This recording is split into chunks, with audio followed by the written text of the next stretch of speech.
The jump like Cruella DeVille. I don't know. The long stick. Yeah, no, I was doing it like Cersei had the little wine in her hand. Yeah. Whatever. You bitches don't understand. Yo, if she was lit. I'm queen around here. Not a queen, the queen. All the 7 kingdoms. Who else do you know I could just willingly fuck their brother? I knew you were gonna do that.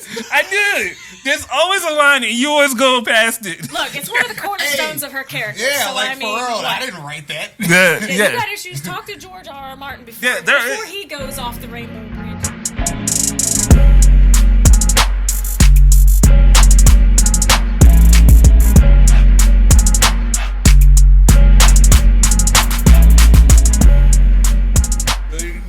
Don't do me like that. You know what I'm saying? I understand. I won't. You got my word, brother. Yeah, just make sure I'm straight up there, and make sure that people be talking about me. I want people to be talking about me the whole time, because that's just how I rock. But no, it was bad yesterday because it was a great send off. I think Juan would really like that. It was like an actual celebration. It was actually a celebration. That's what they're looking for. But the person in the open I feel like had never met him, never looked at the script, was reading from the script. You went to Demetho. Oh my God. High school. When she said that kind of, I was like, at that point, because it was like probably the 4th or 5th mistake, I was just like, oh my God, I can't do this, yo. I can't look at this lady. Yeah, nah, it was a little nuts. I don't know, I don't know who she. I don't really know who she was. I don't know. Maybe she was doing her best. I really don't know. I have no idea. But it was kind of rough to sit through. It must be a weird thing, like people who make their business in that. Because I have a client who makes their business in that, because for them, it's one of many, because it's a job. Exactly. And you could tell like which people are like doing that kind of, that's their thing. Like there were certain people who you could tell are at funerals a lot, and just the way they were talking so matter of factly about stuff that like we just stressing over, like. Yeah, and then it's a little weird sometimes. It's a cognitive dissonance because it's like, for the people who know and love someone, this is a very emotional experience versus it being, right. Oh yeah, I'm here. Exactly. So, what is this, episode 20? Yeah, it is 20. Episode 20 of the podcast. Episode 2 of our YouTube. Yeah. Well, Mimi felt the way. Mimi was like... Well, I didn't feel the way. I just thought that it was important because... So I was watching the podcast on YouTube. On the Semi-Pro Joe's Network. On the Semi-Pro Joe's Network. And I saw it was like episode 19, and it occurred to me, I was like, ooh, that's going to confuse a lot of people trying to find our other episodes on... Yeah. So the podcast episode, yes, this is number 20, but YouTube, this is number 2. Nah, it's really kind of cool to be doing episode number 20 of the Two Guys and a Girl podcast. Mm-hmm. By the way, I go by the name is Big J. Sitting to the right of me is Mimi. Hi. Sitting to the left of me is my guy Wally B. And thank you guys for joining us this week. Wally, you good over here? I'm solid, man. I'm doing all right. Yeah, but like, what's going on with your hand? What's going on? I was just waving. No, I was saying. Okay. I think he's trying to act if your neck feels all right. I have tea down here in my hand. Yeah, I was like, what are you doing? It was like you were hiding it. My bad. I was like, bro, yo, you were like me yesterday when I was like, yeah, whatever. Yeah. Yo. You was tripping. So the wonderful, put your hands down. The wickedly talented. I don't know what to do with my hand.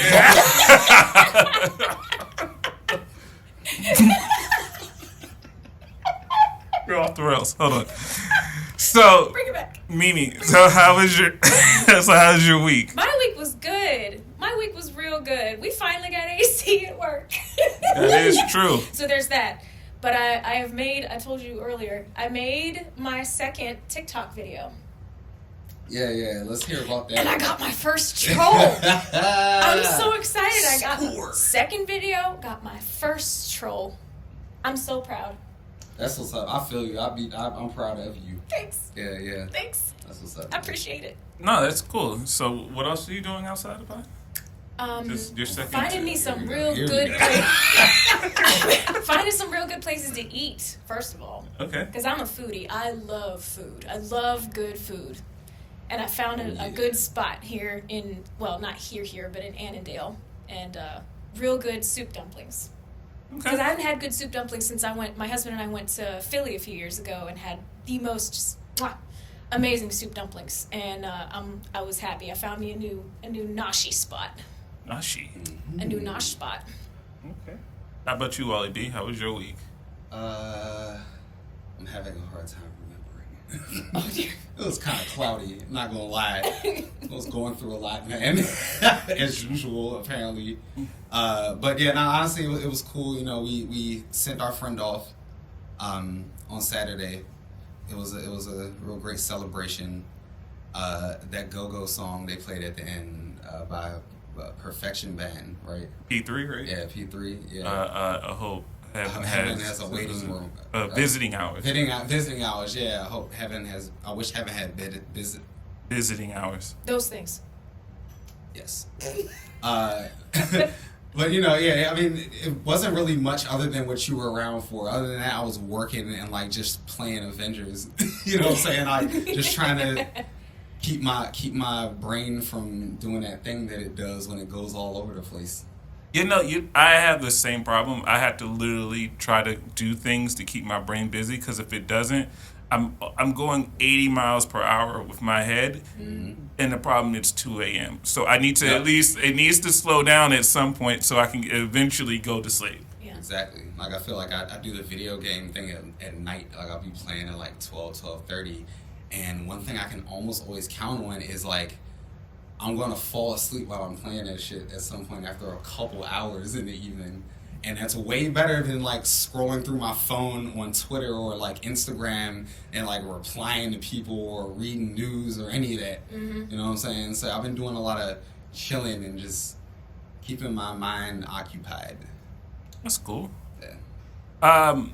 Mine's a mixture of both of your weeks, coincidentally, because I'm close with both of you. Mm-hmm. So I had the same relief when our job decided to actually, get some AC and not have it hotter on the inside than on the outside. So that was a relief. Yeah. Some of us tapped out. Like I'm just gonna.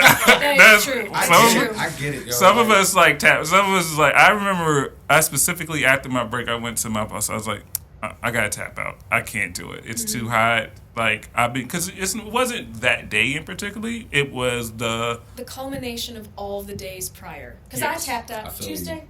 Well, I left early Tuesday. Yeah, well, you start calling your people the Tuesday. On my lunch break. Yeah. I had my lunch and I was like, I have to call. I can't do this. I didn't have the mental or emotional fortitude anymore after, what was it, Thursday, Friday, Saturday. I didn't work Sunday, Monday. I couldn't do it anymore. I just couldn't. And as usual, I follow her lead. Her being my white Nubian princess. I literally follow what she goes. I don't even know what to do with it. Y'all see my keys and shit? I gotta go. What the fuck are you talking about? I was like, is it on the table? He gave me that title and I don't even know what to do with it. Yeah. I don't know what I'm supposed to do with it. I feel you. Just don't do nothing with it and act like he ain't say it. I just sit there going, huh? You're the one that keeps telling me how 1% black you are. First of all, I don't keep telling you that. You keep bringing it up. Why are you trying to throw Mimi under the bus so many times this morning? Like, you just try to like set her up, like see if she can play defense or something. Like, I tell him my ancestry DNA, the ancestry.com. I tell him my ancestry DNA results one time. Okay. And now he's like, "Hey, are you still black?" And I'm like, "Yeah, still black." Still black. West African to be distinct. Yep. No, but like even during COVID, like you had left, but yours is a little different. I dipped because I had to. You had to because it was like quarantining reasons, which I didn't know. I just thought you were like, oh, it's crazy outside. We got to roll. So when I saw her disappear from the schedule, Wally, I was like, oh, I've been thinking this. She did it. It's okay if she did it. I'm going to do it too. I'm going to follow Mimi's example. Yeah. It wasn't until like the 3 months was over with and I talked to her about it. She was like, yeah, I had to go. Like there was like an exposure thing. I had to like leave. I was like, oh, so you didn't just leave because it was crazy outside? It was like, no. Nope. And I was just like, oh, so I just left early just because? And she was like, yeah. I was just like, well, it was the right thing to do. Well, I mean, yeah, but in hindsight, but your reasoning was... You did that all on your own, boo. Hey, listen, I just follow your lead, and as usual, I usually tend not to go astray. You're right, Moses. I'm glad I accidentally keep you on the straight and narrow. And then... Do not take ownership of that shit. Do not take ownership of his bull.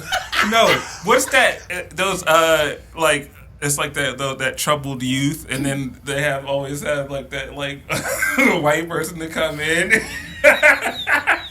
Like what's that movie? Freedom Writers. Yeah. The white teacher. Yeah, like one of them kind of movies. Mimi's face right now. You try to give her a role that she ain't signed up for. I don't want to be a white savior. No, yeah. Don't make me a white savior. I'm not a white savior. Who was that? Hillary Swank? Yeah, I think that was Hillary Swank. Yeah, that's Hillary Swank. Oh my God. Shout outs. We gotta move on. No. But what was it? Another topic we should do first then, since we kind of led ourselves into that. Yeah. That works out. Yeah. No, but and it was cool. Round out the week. It was cool to after the funeral yesterday. It was cool to hang out with Wally and his wife. It was nice to sit there. Like they were the most gracious house guests, and I appreciate that. We had a nice funky little town. We learned about the thong song. Yeah, I learned about the thong song. And I was like, of course that was a sample. Of course that was a sample. And then the record industry is just very complicated in how credit is.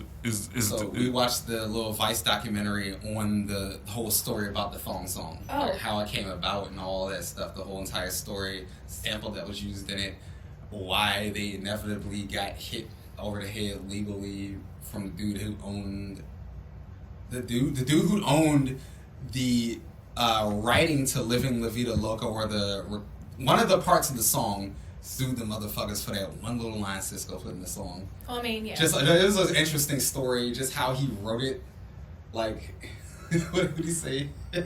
His friend was with some girl and she had a thong on. Oh yeah, he came in to tell all his friends. Who was like, yo, I was out with this girl and guess what she gave me? That thong, the thong, thong, thong. And he turned that shit into a song. Yeah. He wrote the thong song. Yeah, that was. It was a really interesting You can get story. inspiration anywhere, so It was a hit. It was a hit. The song was a hit. The video was a hit. Yeah. Cisco just in general was a cultural phenomenon. Like silver hair came into vogue. Yes, yeah, nobody was doing that shit before him, man. Shout out to Cisco, right? Baltimore accent. So I guess there was because I remember there was like a little bit of a backlash to Cisco because there was a little unease about his sexual preference or whatever, but I feel like that's not I think everybody just sort of, now that the whole race thing has been not racing, the whole people just let people live and let live. I mean, there's still people who have issues with that, but the one thing, more and more people that are starting to adopt that attitude because they realize that okay, I mean, this doesn't individually affect me. But I don't care. The one symptom that we haven't been able to get over, unfortunately, is race and the unease of race, and I think it's unfortunate because it's one of those situations where I think sometimes people don't even realize that that's the case. They just sort of, it's just like, this is how I've been indoctrinated into this situation. I know that whenever our first cover, and when it was like me and you, and that's a funny story behind that photo anyway. But because Mimi's like, what do I do? How do I do it? And I was just like, well, just do you. I don't know what that even means. But we did. Oh yeah, our very, very first little icon for our stuff. Yeah. Yeah, and so just act natural. I'm like, The fuck is that? I don't know what that means. And so I do like a little pose that I thought was cool, and it worked out. But then people saw us, and the part that I wanted them to see was the contrast between me and you. I was like, because I told you dress how you wanted to dress, and I was going to dress how I wanted to dress, and so we did our thing. And then the reaction to it was, you're doing a podcast with her? Why is it called Two Guys and a Girl? And then people were Where's like, the other guy? where's the other guy? And then it was like, people were like almost asking me, did you know she was white? And I'm like, yes, I'm aware of that she's white. and she's completely cool. But it was almost like you have to kind of... I didn't realize that this snuck up on people. But I think That's weird. But it's still, I guess it's still controversial to people, right? I don't know. You keep telling me that it is. I think it is, unfortunately. What's the controversial part? I think it's, well, anytime a black man is anywhere in the vicinity of a white woman, you're going to get a lot of... I see what you mean. I guess I get that, yeah. Yeah, you're like, going to get... Just be, there's already a picture painted of what's probably going on, and people just be jumping to that. I bet he wears sweaters now or something like that. Remember that scene in Undercover Brother? Yeah. Where they like try to put him in had put him in that little headset and he was sitting in a chair talking about Caucasian overload. They had him wearing sweaters and khakis to hang out with the white girl, and he had a watch that spit out hot sauce on his sandwich and all that shit. Oh my god. Extra mayonnaise, please. Yeah. I was just like... Angry black man on aisle 4. But it's even though that movie's completely ridiculous, there is a certain thing that they're playing off of there, and I think in 2021, I think that's actually a little, because honestly, when, like I say, if you're around somebody that's white, you're gonna act completely natural and like everything's cool, but the second someone that's white leaves a room, they don't understand, and it's all this. You know what I'm talking about. It don't take much. If a white person's in a room with a bunch of black people and they take one little misstep or say one, people will latch on to this shit you say. You know what I'm saying? Mm-hmm. And it don't really take much. A lot of times they might be onto something, but still, everybody's gonna jump. Well, not everybody, but a lot of people in the room are likely gonna try to jump to some kind of conclusion about it. Yeah, I remember I told you one of the early episodes, you were talking about Meghan Markle, and somebody was like, that was a little racist what Mimi said. I'm like, no, it wasn't. What did I say? What was racist? I told you, but I forget. I told you and told you what person it was, but it was something about, I guess, like I said, I can't remember specifically, but it was something when we were talking about it that they deemed it to be racially insensitive or something. In regards to how she looks? I guess I was trying to say I always considered her to be black or something. Like I said, I don't remember the specifics, but it was almost like you weren't given the benefit of the doubt within that conversation because, you're a disgusting black woman. I mean, I get that. I get that, especially for people who don't, know me at all. They just see a white person talking about non-white people. I get why people's defenses go up. I get it. I absolutely get it. So I mean, I feel bad that person felt a way about what I said, but at the same time too, you didn't have an issue with it. No, and I think that's the part that I was a little offended for you. It was like, why would you just make it seem like she's just going to be saying inappropriate stuff in my presence and it's not going to be discussed or talked about? Right. It's almost like they weren't just saying something about you, they were saying something about me, which is what tends to happen. It's like, well, if you're associating with this type of person. You're all together. Yeah. Yeah, y'all one and the same. Or if you're around black people, she's Eminem. She's trying to be urban. She's acting black. As if there's a way to act a particular color. You know what I'm saying? Wait, by just associating them? Yeah, by just associating. Huh. Okay. I don't believe how many people just don't really be thinking that hard about nothing.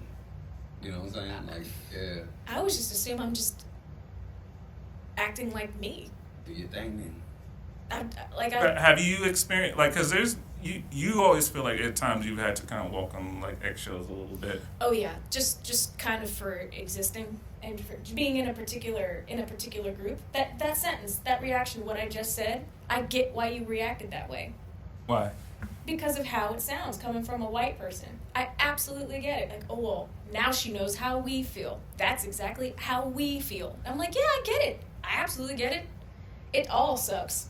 It all sucks that you have to feel that you need to be away around other people who don't look like you because you're either afraid of how you're going to be seen or how people are going to treat you or the assumptions that people are going to just, even without even talking to you, they're like, oh, well, she looks like this or he looks like this or they talk like that, so, this thing, that thing, and the other must be true about this person. That shit doesn't work. So, I mean, I would just much rather, just kind of take people as they are. Quite frankly, I don't really care what you look like. If you're a dick, I'm not going to associate with you. If you're a good person, we can be BFFs. I'm down for that. I don't care what you look like. I've never cared what people look like. That's actually true. She's never cared what people look like. Everybody gets the same curve when you first meet Mimi, and that's I respect that. It irritates you, but yeah. No, I respect it, but after 8 years, you would expect the wall to come down a little bit. But that's fine. Yeah, it's to each their own. Why does she like me? Why won't she talk to me? Well, why aren't we friends yet? Well, because you didn't invite me to your wedding, which is here nor there, and we don't this isn't the time to bring up petty old beefs. Okay. Okay. I'm feeling a little claustrophobic stuck in this corner with all this shit. Oh my god. But anyway, yeah, so I mean, I'm sad that we still in this day and age still have to deal with the aftermath of race and religion and language and sexual orientation, gender, all of these things. I'm mad that we still have to deal with the fallout from all that shit. Like it ever meant something. Like it ever meant something. Yeah, like somebody just made it up and was like. And it's all stupid because, like I said, we watch. Weird. Yeah, or you talk funny, or you worship what? Yeah. What? And we just watched something. I just showed Mimi something before the podcast, and it was like we were discussing it later, and we were like, all this is just stupid. It's because there's no through line. There's nothing that sews everything up nicely in regards to race, culture, what people are, what people aren't. It's all about, how, like you said, just how people treat each other and how you live life and what what code you go by. Mm-hmm.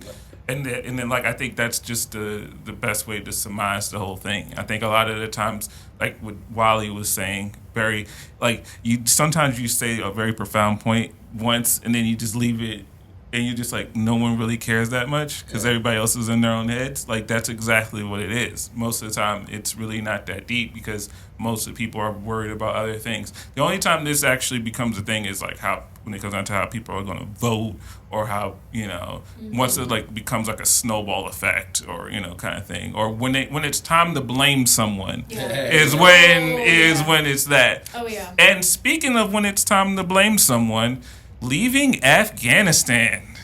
Oh, strap in, kids. Here we go. So, there's multiple ways to attack this. I just want to start off with, excuse me, I'll start off with how Wally feels about this. So, Wally, what? Why excuse me? Because start with me. No, it's just sometimes I lead. Sometimes I lead with you a lot, and then I just wanted to have Wally lead. Cool. I just said one. Okay, I just made that. I made that awkward. We can cut that out. Okay. So, Wally, what do you think about the leaving Afghanistan situation? It's just like too much wrong with it to start at any one particular place. Mm-hmm. We'll start with what makes you feel good. What makes me feel good? No, I'm just saying it's in general. Start with what jumps out with your, because like I said, whatever you don't go, she may. Yeah, I don't know. Goddamn. It's just, it's been so long. Like, everybody knows that the intentions were just, like, not great in the first place. Right. You know what I'm saying? There's a lot of people who are, like, casting blame at one person, but not somebody else who did something equally as bad or, you know what I mean? Just depending on what side you're on. There's just a lot of stuff going on. It's almost like, this war was kind of thrown into a gauntlet and everybody got a shot. You know what I'm saying? Like, everybody got a shot to F somebody up. and every single person involved in this long line of whatever was going on over there messed it up. Like, there's no doubt, it's just too much to really like dive into it. When any one point, like, you got people like, we were talking about Barack Obama yesterday, and how people who are like practice Islam in this country, or have like Muslim relatives, or they're from a country that's primarily Muslim, be like black and also hate Barack Obama, and like people are like, why? And it's because like at the end of the day, he was the president that was carrying out these drone strikes that was just killing people. You know what I'm saying? And although he was a great guy, a great president, did a lot of other great things, he was a cog in the wheel at the end of the day when it comes to some of this stuff like the war. You know, every single person who was president during that time like contributed to it. You know, the one before we have now probably doing some of the most wild stuff out of all of them. You know what I mean? It's just, there's a lot to dig into. Like, I don't think there's any way to like fix the damage that's been done. You know what I'm saying? Like, something would happen, and then something else worse would happen in response to that when they were supposed to be trying to fix things. I don't know. You Mimi? Oh, I got lots to say about this whole shit show. Okay. First of all, starting off with the simple and pure fact, there was never, ever going to be a clean, easy, happy way for us to leave Afghanistan. Right. So no matter who's president, no matter how we got there, no matter how we left, this was never going to be a clean break. It was never going to be a clean break. Granted, could have gone better. Could have gone a lot better. However, you know, people right now are like screaming at Biden, it's his fault. They were screaming at Trump, it's his fault. They were screaming at Obama, it was his fault. Screaming at Bush, 1 and 2, it was their faults.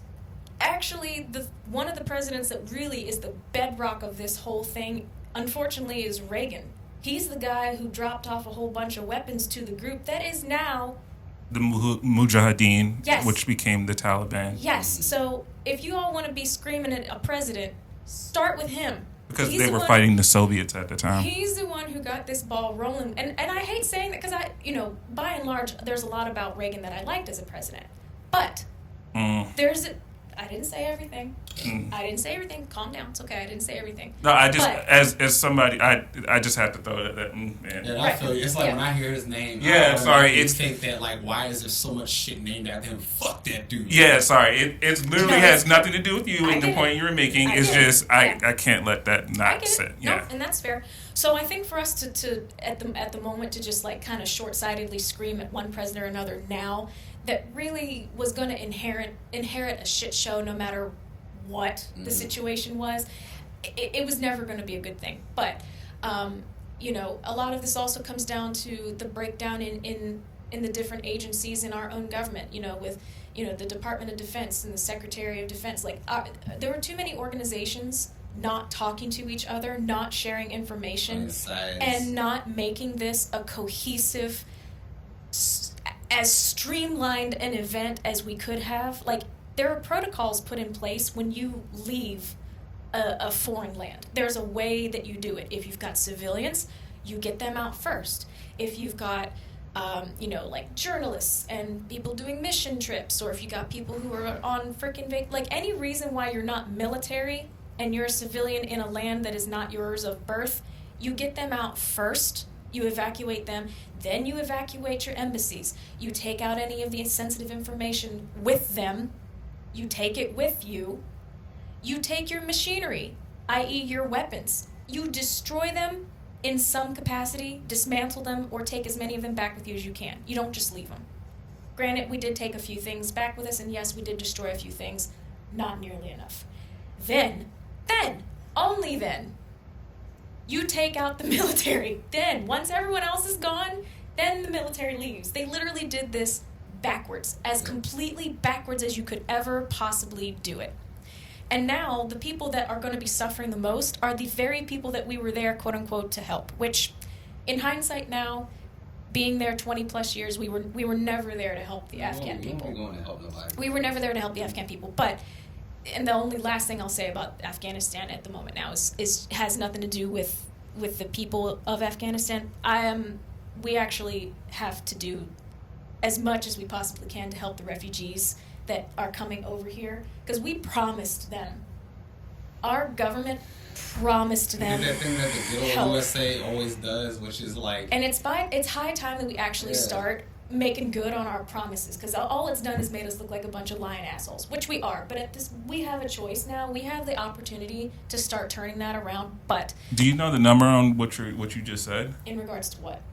The people you're talking about helping. So you're talking about like allowing those people into the country?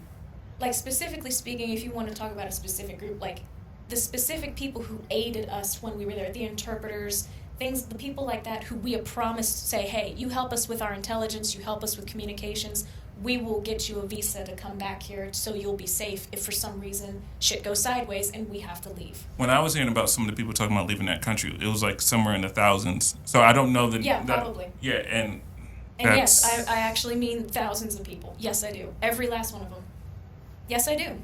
Okay. Every last one of them. People be acting like we don't got space over here. No. That is not my point. Or the resources. That's not my point. No, I'm not saying we don't. The richest country that's ever existed has more than enough space and more than enough resources. That's not my point. Mm-hmm. It's the same reason why people who get to come over from Cuba and don't get sent back and are allowed to come here, but the people that are coming from other countries from the Central and South America, it becomes a big national scandal. It's certain people are allowed in, and then certain people aren't, and then certain people are demonized, and then certain people aren't. Yeah, no, we have to adjust the whole system. We have to adjust the whole system of how we bring people in and why. Because they're seeking refuge, just like the Afghanistani people are seeking refuge. Absolutely, and we've got to do better by that. Like that whole thing down south, we've got to be doing better by that, because that is an additional shit show that we've been dealing with for a long time. Yeah, and like we've not managed it well at all. People thought that we got the people out of our government, the administration out of our government that was like doing the worst with that kind of stuff, and then the folks coming in just like more of the same. Yeah, they just don't more of the fixing same. Nothing, you know what I'm saying? Just letting it rock. But my last thought on Afghanistan is actually our veterans. The people who over the last 20 years have served, as much as a struggle as it is for the Afghani people at this moment in time, it's been as much in some ways, if not more, of a struggle for a lot of our vets that have come home, who've dealt with the fallout of going there thinking that they were doing one thing and getting there and realizing it was a situation that, oh, that's why I'm actually here. Like, y'all remember that scene in Loki where the people working at the TVA found out they were variants, and they were all like... Oh, spoiler alert, by the way. My world just exploded. Hey, if you ain't watched it by now, I'm sorry, man. That was like a month ago, right? Something like that. Yeah, I don't know. It's like your whole entire like existence and being just all at once is kind of like... Because everything's in question now. Did my service matter? Did my actions make things better or worse? For being the spouse of a veteran who did 2 tours in Iraq and 1 in Afghanistan, he and I met after he came back from his active duty, so I didn't have to deal with the stress and the turmoil of him leaving. But I get a front row seat now of the fallout of what he's dealing with now, with the guilt of, okay, well, watching all these different cities that he's been in, that he defended, or that he helped to, like, his people started helping to build, part of the airport, like part of the Kabul airport, stuff like that. It makes him question himself as a person. I bet. And like, you in the military, like, that's what you are, you know what I'm saying? And it's the whole, I lost people, I lost battle brothers, I lost family, I've lost my peace of mind, I've lost my sense of, am I a good person? Like, what was it for? Is that kind of for what? And what did I go there for? And the one thing, I guess, like, if you are listening and or watching this and you are a veteran or someone in your life is a veteran, I want you to understand that your service when you were there, it mattered. And whether whoever brought us over there did it for the right reasons or not, it doesn't matter, because you went there, you did what you were supposed to do, and you came back. And for the 20 years, the only good thing that I can say about it is the 20 years plus that we were there, the Afghani people, especially women and children, knew as much peace and safety as they could possibly have known. And that's why they're all terrified now that we're gone, because they knew that when you were there, they were safe. And that's something that you cannot ever let go of, because you did that. You helped to make them feel, when you were there, that they were safe and that they mattered. So don't forget that.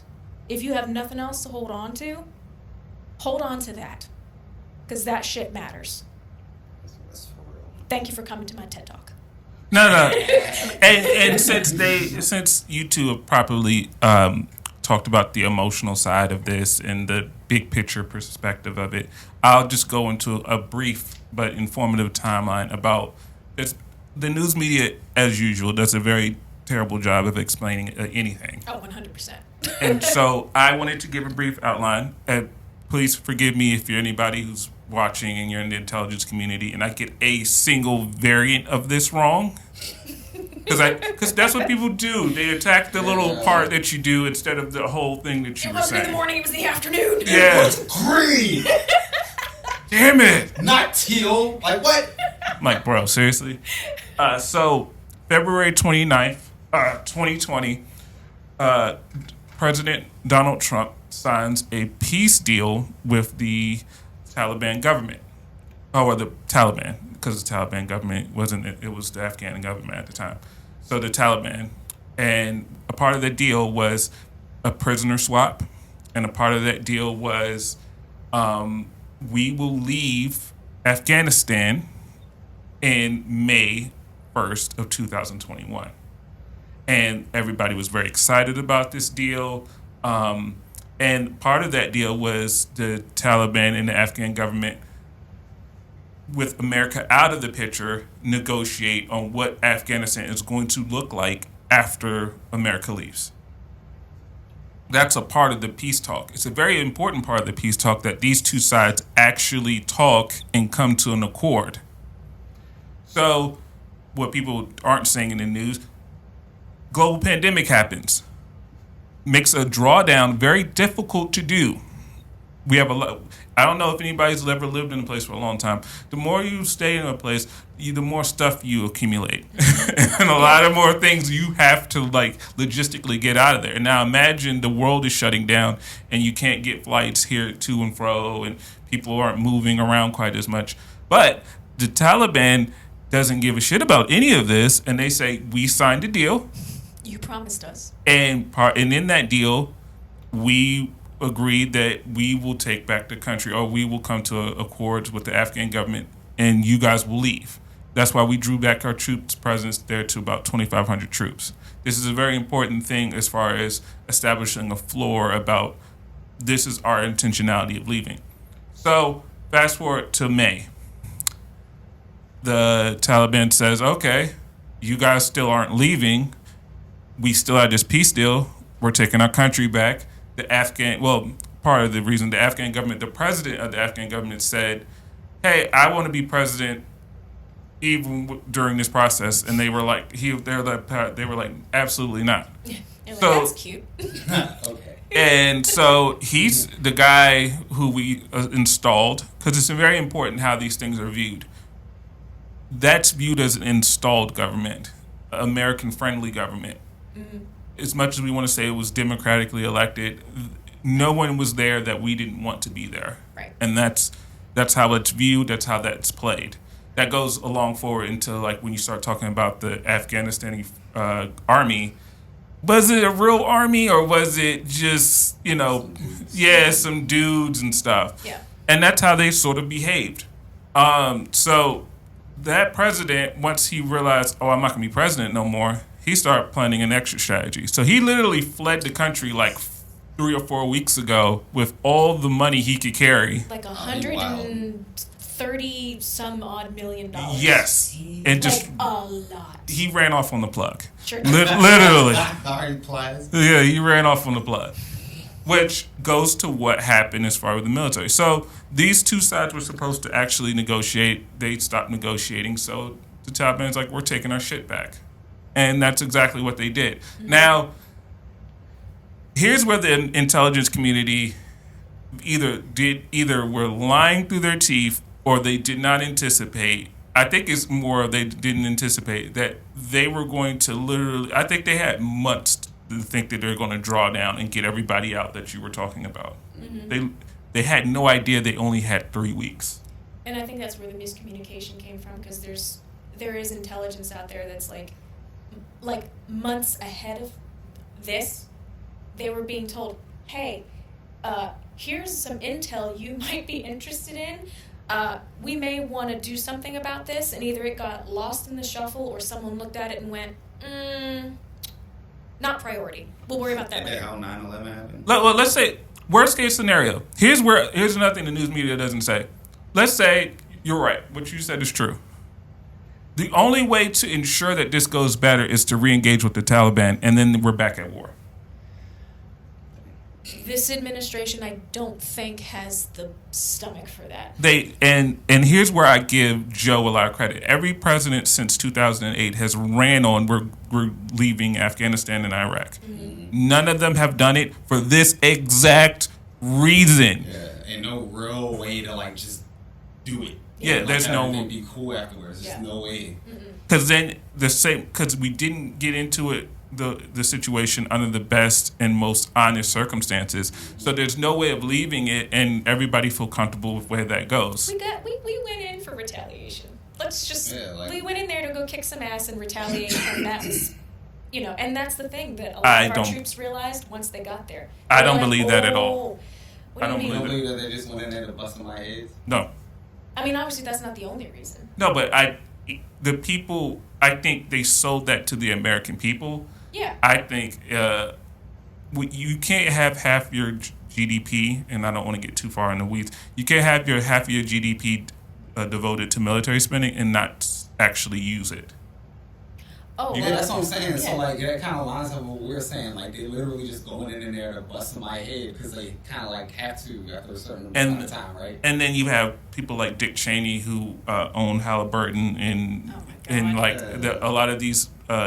Defense contractors made off like bandits. Yeah. Oh, yeah. I think it's also very telling that during this process that you've had a lot of the same news media outlets that take little pop shots at each other, all doing the same exact thing. This is scary. You should never, anytime the news media, when it comes down to war, is all saying the sort of same thing about, well, the drawdown, well, I don't like how we did this. This isn't going well. It's like, this reminds me of weapons of mass destruction. This reminds me of that sort of thing, drumbeat of this is the kind of pressure presidents are under when you start talking about trying to do the right thing. Mm-hmm. Because not only is somebody like Barack Obama thinking about his, the immediacy, but his legacy. Mm-hmm. Right. And if this is a shit show, this is on my feet. No matter what, when you're president, you don't just work for 8 years because half the stuff you're doing isn't really going to affect anything until years after you leave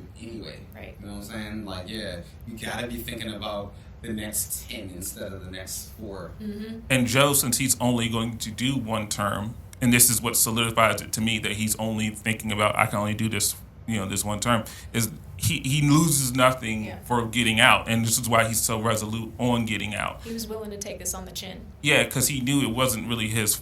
This wasn't his situation, but this is something he inherited, and it's the right thing to do this. Everybody agrees. If he was gonna do something to fix, I feel what you're saying.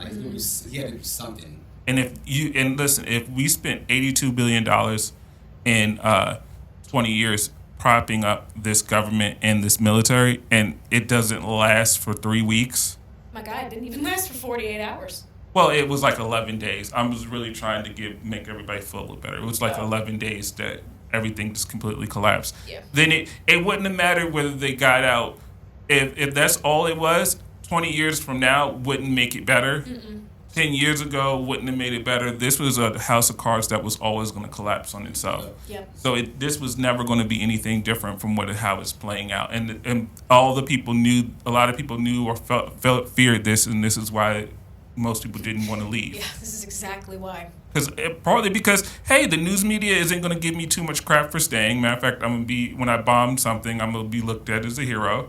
And all the defense contractors are going to love me because they get to keep making money off of so-called nation building. So, yeah, no, this was you guys did a great job at like talking about the emotional part of this, and I just wanted to give people context as to what they're seeing now.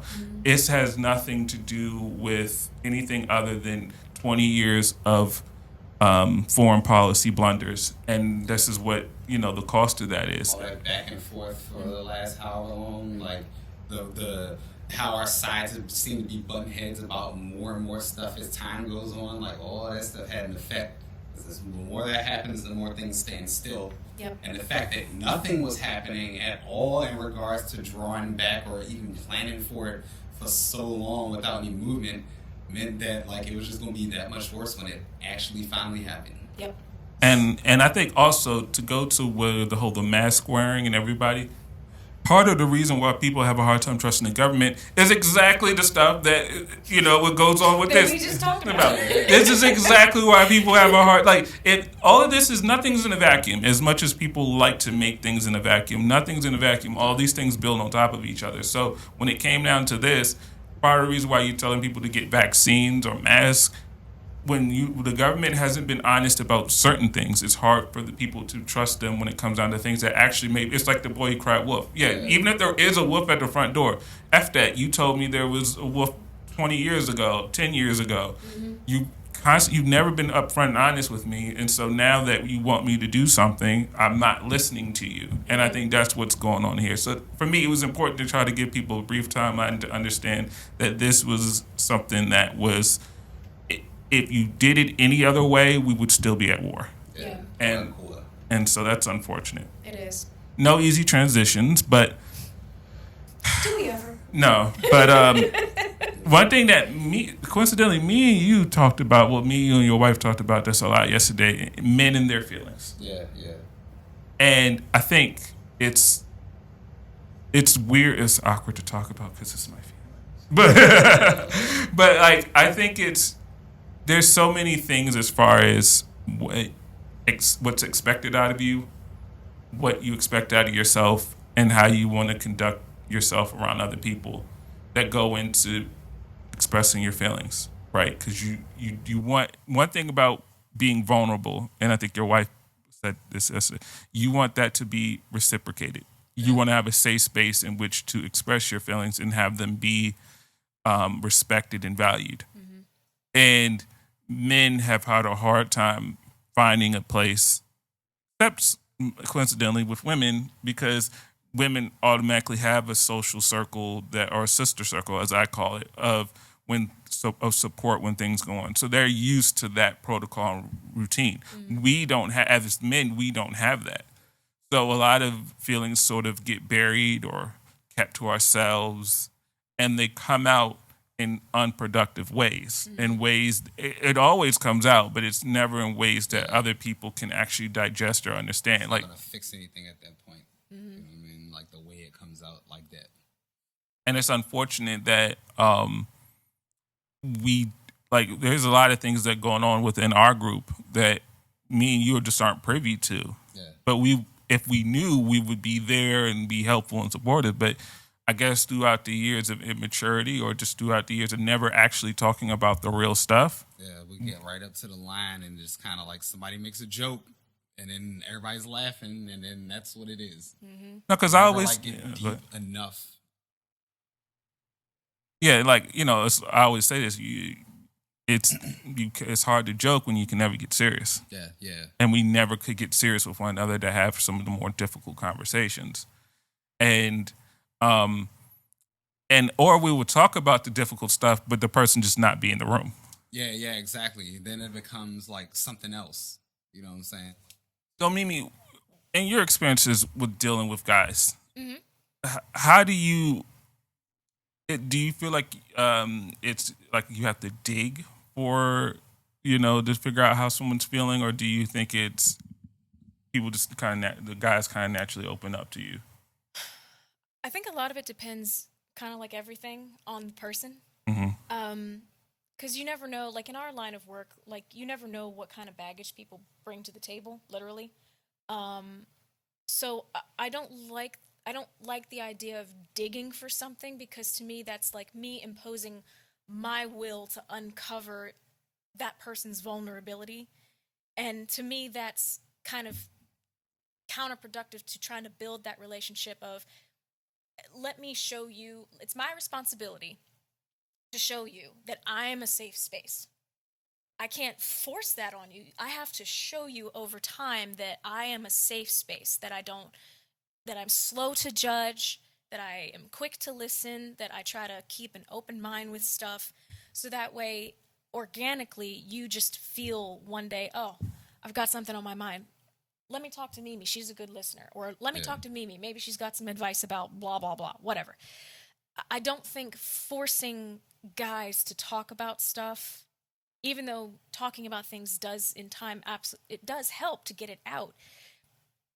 But if you've been shown your whole life, like from a little kid, like boys don't cry, boys don't talk about their feelings, boys can't be soft, you know, that kind of stuff.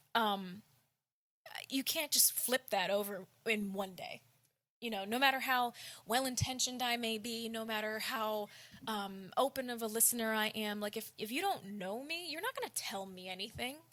I may have the best advice ever, but you won't say anything to me because you don't know me. So I think getting guys to open up about their feelings, or just opening up in a comfortable way just in general, is something that takes time, and it takes understanding that at first you're not going to get that.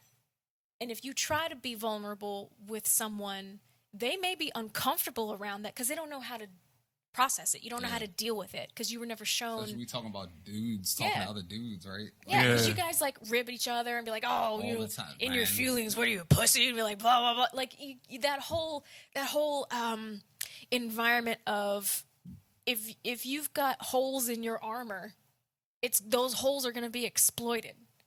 And I think the idea with women and their sister circles, as you call it, like we just inherently, we've been given permission to not have armor on all the time, especially around our female circles. Like the people who we've shown to each other, hey, I'm a safe space. And they're like, cool, I'm a safe space too. So I think women just in general, because we've societally been allowed to be the gentler sex, the more caretakers, nurturing, the more understanding. Y'all kind of had to adopt that attitude, right? Because like, you know, up until, you know, not a few decades ago, like just being a woman just was like some, like you were oppressed, you know what I'm saying? Mm-hmm. Like there were just certain stuff you weren't allowed to do as a woman. So like you couldn't just work, like had to be a mom, had to be married. So like, yeah, you had to lean stuff on each other. Like, you know, we talk about black people all the time, how we had to like kind of stay close and have like a high mentality about certain stuff in order to survive. It's the same kind of like thing. You would have to lean on each other, or else like it's not gonna work out. Yeah.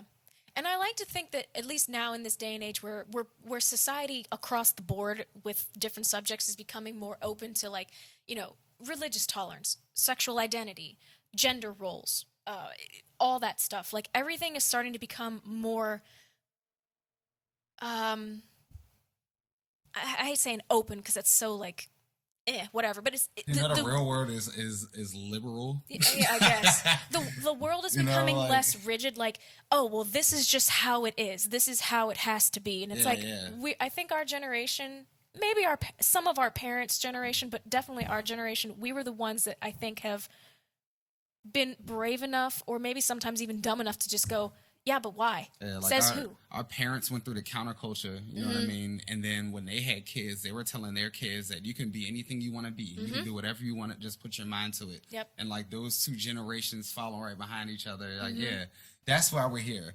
That's why there's so many like people our age that don't watch nothing but cartoons on TV. When Rick and Morty. Like, I'll watch so many cartoons, like.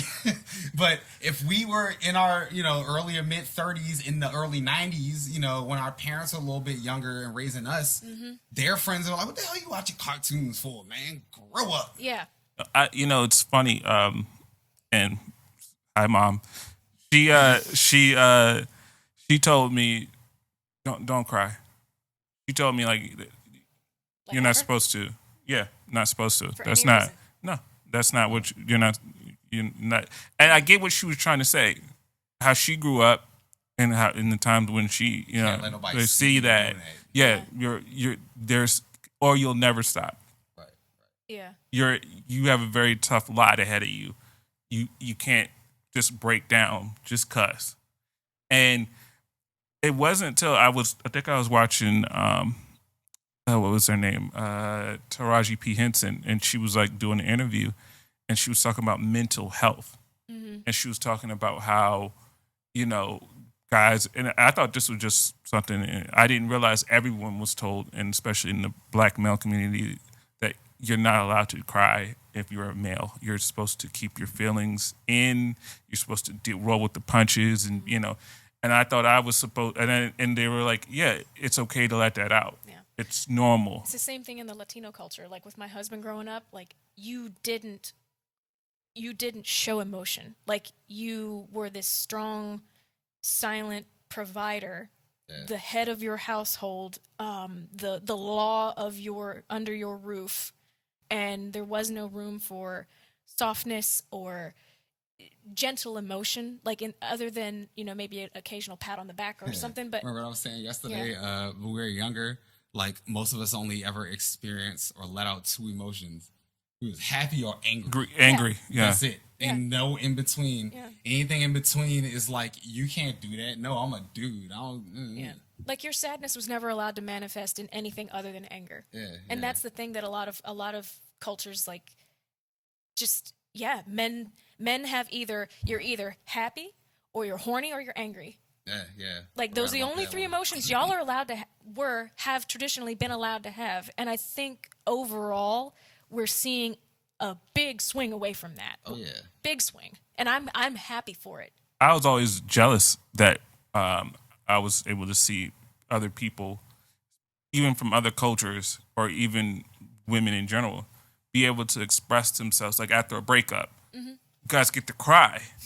You guys get to go through the tears and the waterworks, and then people actually give you pats on the back and tell you, it's okay, girl, he ain't shit anyway, right? But, well, can you imagine, like, if one of our... Ooh, that face. Oh, my Lord. Did you imagine? That face. Would there be any level of, especially back then, would there be any level of comfort? Man, F her. We going to the strip club. Let's go. Like, yeah, that's how, like, 85% of Bama's be on. Like, yeah, it's stuff like that. It's immediately, F her. You don't need her. You got your boys. Let's go out and see some booty. Yeah, it wasn't like it just It like, wasn't processed feelings. No, not at all, not at all. And like I guess I was in a fortunate situation because like my parents like really were big on the feelings stuff. You know what I mean? They're like, you gotta like let that stuff out. You have to like experience it. There's certain times when you may have to like dampen it a little bit so it doesn't come out. You know what I mean? Mm-hmm. I'm a soft person, yo. Like I'm a really big introvert. I experience very strong emotions. They affect me very, very, very deeply. Mm-hmm. I would be considered a highly sensitive person. Sorry, it was like what? He's describing me, and I was just like, "Ooh, pay attention." Yeah.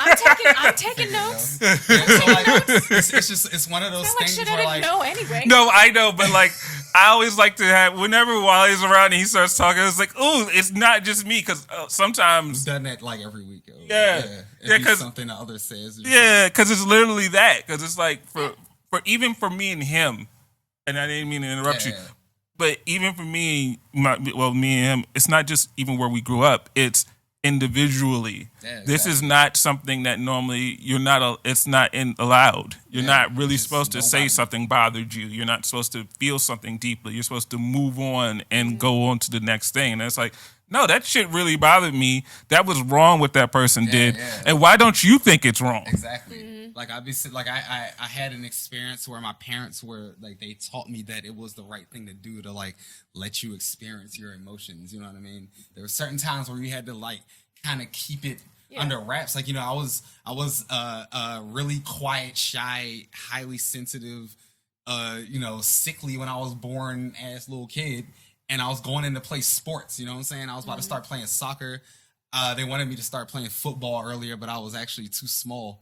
They said I didn't weigh enough in first grade to play football. But you know what I mean? Like, they had to teach me those things, so like I didn't get into a situation like and really just fall apart when I shouldn't, like on the football field. You know what I'm saying? Yeah. Kid that's described like that, throwing him out on the football field just seems like a bad idea, right? Right. But by the time I started playing, like I already understood like, you know, time and place for that kind of stuff. Yeah. You know what I mean? And I could also see the really big dichotomy between what I was learning at home from my parents and what some other people were learning and the way they were acting based on it.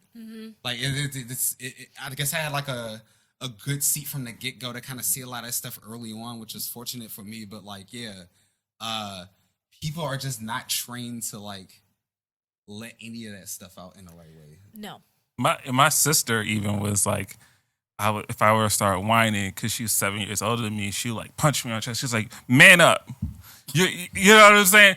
And so notice it was never, I haven't mentioned my father because my father never told me not to do that because he was a big crier. He was a big crier. He was big into his emotions and feelings, like he was very in tune with it. Yeah. Really? But that wasn't something that it was like, but he would always just like that, but wouldn't teach you to be like that. Yeah, but he was all his.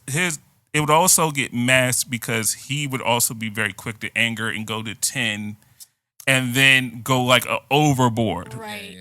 Right. So it wasn't enough. So people didn't get a chance to kind of feel like, oh yeah, he's emotionally sensitive. It was, oh, he's just an asshole. That regrets what he does later, versus it being a situation where no, he's actually very sensitive, and he masked that sensitivity with taking things to the nth degree With anger. Yeah, I never really got that far. I was always like, because it was literally kind of like I said, my sister kind of beat it out of me, or my mother told me I wasn't allowed to kind of. So my thing was that was where the kind of toughness of how I was growing up and how I just thought that's what was supposed to be. Like, this is my gender role. This is what I'm bringing to this scenario. And I think a lot of people, like you always talk about how gender roles is kind of society kind of forced it on you, and how, you know, breaking out of that is sort of something that's very liberating to people now versus from before. And I guess gender roles thing is wild, yo, because you wouldn't believe how many times that like somebody asked somebody I know in college if I was gay, just because I had a lot of female friends. Oh. Like I would roll around campus with just be me and a group of girls a lot of times, just because, you know, they were my friends and that's who was like walking, you know what I'm saying? Yeah. Like I came up, like I was in kindergarten and had like friends who were girls, you know what I mean? That did not stop because I always understood that like girls were people, you know what I'm saying? And I guess there's a comfortability there too, because I know when I came across the bridge, I didn't then decide, well, I'm gonna start my male group just like I did over it. It was like I kind of took what was around, and a lot of what was around was like kind of females in that energy, and always trying to make sure that energy was always like clean, where it wasn't like, this isn't somebody I'm like semi hooking up with. This is my friend. This is somebody I can go to for like support and be able to talk to. And like none of that stuff before the friendship part even like, you know, cross your mind, because like you're just sitting there with somebody who you're vibing with for whatever y'all talking about. You know, it's cool. It's what society brings on there later, but like the roles that society tries to push on you with like guys and girls can't be friends. So much, like I had so many conversations in college with guys who were just like, you know, you can't be friends with girls, like, and I'm just sitting there like, what? Are you serious? Like, why? It doesn't even make any sense. Why not?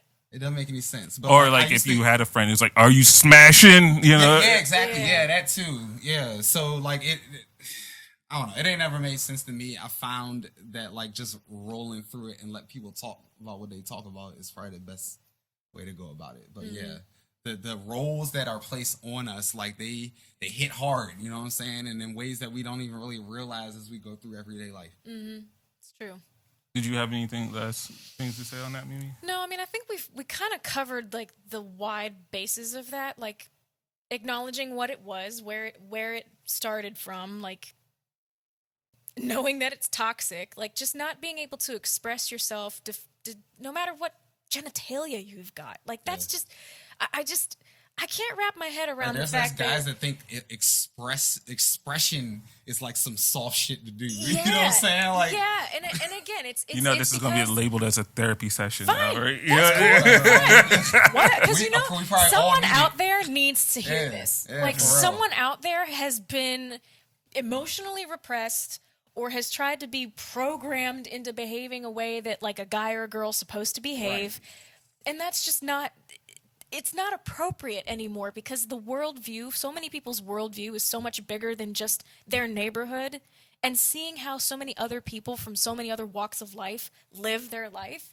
I think that's been one of the most liberating things, is seeing whole groups of other people existing differently and still existing happily. Yeah. You know, I think, and that's so important. And I'm glad that we're able to have these conversations now in regards to race, in regards to gender identity, in regards to religious differences, in regards to, you know, a whole bunch of different things that used to be, well, this is just how it is. This is how the world is. We got to stop like narrative building as a society when like we're not fucking writing a story. You know what I'm saying? Like when you know better, do better. It's really that simple. We know better, so we do better. Right. So, Mimi, what's your word? It starts with Q. And it's on my phone, and I forgot it. All right. But the definition of the word, I remember this, means wine that is 4 years old, or the best of wine. I think it's, I believe the word is quavinium. Oh, it is. That's what it is. Quavinium? Yeah, quavinium. Thank you. Yeah. Quavinium means 4 years old, the best of wines. 4-year-old wine is quavinium. Who says we can't scramble on our feet? Telling lies for years. I just need to write it on my hand next time. Be like, this is the word. No, you're good. We could have like cue cards or something. You know what I'm saying? No, but I like this one. I think this was one of those where I think I like this podcast. I think it's going to be very informative for some people and very affirmative, because there's certain people who may feel the way we do and that have a hard time expressing that, or they're not in the right environment to. Right. And so I just think that I think that was one of our core tenets, is making things that are right more socially acceptable in the podcast, and making sure people understand that, you know, they're not alone, and try to do your part in making the world a little bit better than it was the day before. To be as uplifting as we can be, because God knows this world loves to keep people down for lots of different reasons. The thing we were just talking about, where like, you know, I was sitting there explaining things about myself, and you were just sitting there like, yo, like, yep. Like just that in particular, the one piece of that I was talking about, the highly sensitive person part, like just going online and like realizing that like there are so many people who like experience those 4 or 5 little exact same things in almost the exact same way you do. It's just like it is a little freeing. Yes. So yeah, all right. Thank you guys again for joining us on Two Guys and a Girl and the Semi Pro Joes Network. Yes. Yo, our video for last week is out. Whoop, whoop, whoop. Thanks to Wally for making that happen. Yeah. Like, he's the one who works that magic. Yes. Yeah, let me tell y'all something. There will never ever be a day when we post one of those videos like, oh, Wally B goes behind the scenes and shows you this process, because it's terrible and you do not want to be a part of it. But it happened, and we doing it again. Yay! Yes. And we're not going to tell you what setup we have for today, but we made it work, and I'm so glad that you guys are allowing us to, keep entertaining you and keep making you guys think and keep making you laugh. Let us know what you like about our clothes and outfits. Like, we want to start having fun with this. Why'd you point at me? Well, as the one with the loudest attire in the room at the moment. Hey, ladies. All right, you guys love each other, and see ya. Like, subscribe, and comment. Yes, all that.